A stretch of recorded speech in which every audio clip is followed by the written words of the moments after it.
Hello travelers, Vlad here, and today I want to thank you for tuning in, and also want to show you my new Halcyon sphere, which you can see behind me, which is a build I've been working on in No Man's Sky for a few weeks now. It took me quite a bit of time, and I want to share it with you, so let's jump on in.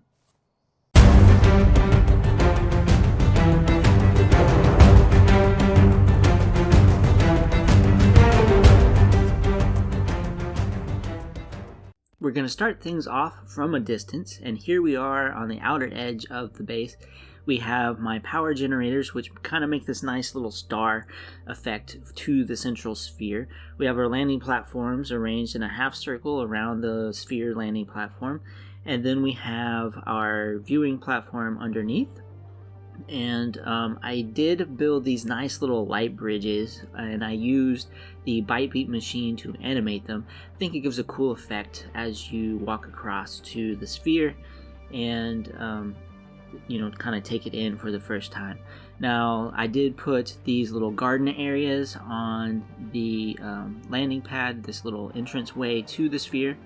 And in the central part of the sphere, I did use the sphere generator. I enlarged it to kind of create this little door to kind of give some atmosphere to walking through that little portal there in the center.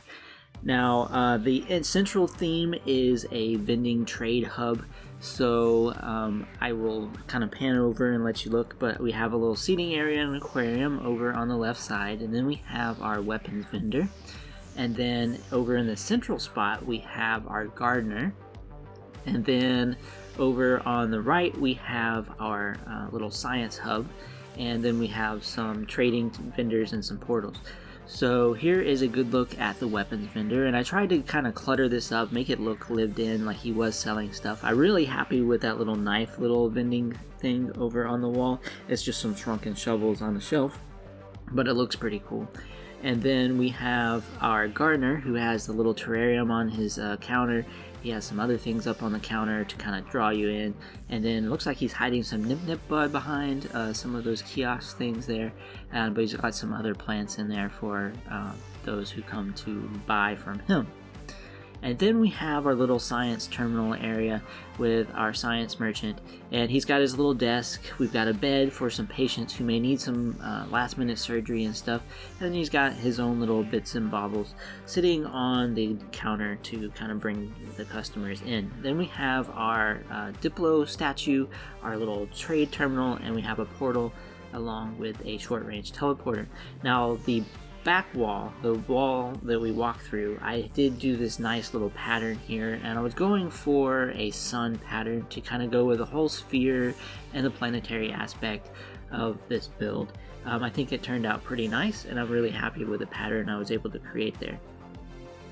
Now moving on, we will go take a look at our viewing platform, which is underneath the sphere, and I kept it very minimal here. I didn't want to take away, I wanted to really just focus on the planet, which is really nice. It's yellow with green highlights. It's a paradise planet with some nice purple trees and some very odd fauna, but I really like this planet. Now there is also a hidden short-range teleporter, which is on top of our viewing platform, and you do have to take a little bit of a leap of faith to get there, but if you have some decent jetpack boosters, you'll have no problem. As long as you can aim.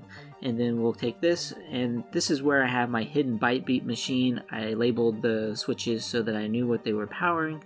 And then I have this teleporter that is on a temporary switch on and off, and if you are in it at the right time, it'll take you over to our power star so that you can get a good look at the sphere from afar.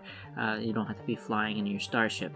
We'll make a quick long jump back over to the landing platform, and I'll explain how I put this together in a very short explanation. So you may have noticed these wire points floating around as I showed you the base, and that's because I used them to wire glitch these panels in place. And I will delete them, but I wanted them to be there so I could show you this. But each one has a central point that is where I wire glitch the floor panels in place. Now to get the wires actually in place, I had to do some vertical circles and rotate them around. I used some light floors and a horizontal circle to do that.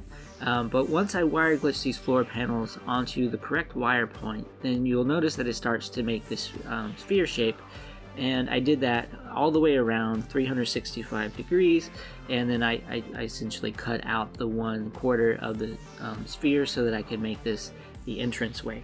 So those are my sphere building cliff notes in a nutshell. And if you want to know something more in depth, then leave me some comments down below.